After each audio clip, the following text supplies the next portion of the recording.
Alright, so ito po yung TCL na 40-inch Android TV na backlight issue, no? Pinalitan na po natin.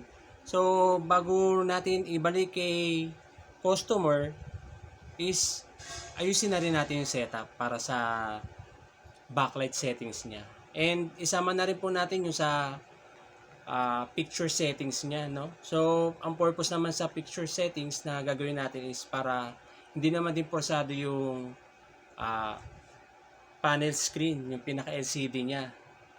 So, kasi itong LCD screen ng mga TV, may kamahalan po yan. Okay? Punta po tayo sa settings ng ano. So, may mga iba't ibang model po ang TV na iba-iba din ang setup kung paano tayo makakapunta sa backlight settings, no? So, sa picture naman yun, makikita palagi. So, sa backlight nito, so doon tayo syempre sa hindi pinupuwersa, hindi nakasagad palagi. So, yan, na-set up na po natin, naka-echo, no? So, may mga option pa po, yung off at saka yung brightness. So, yan, malamang yung brightness, ayan yung talagang puwersado yung backlight natin. So, kaya po natin ginawa lang to para is ma-prolong o yung mapahaba natin yung lifespan ng backlight. At the same time, para ma-enjoy din ni customer yung binayad niya. So, sa settings naman ng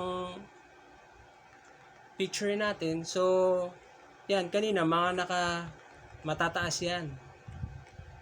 So, sa akin, kayo, nasa sa inyo rin po kung gaano kababa yung ibabawas nyo or idadagdag nyo na kung saan naman acceptable o pasok naman sa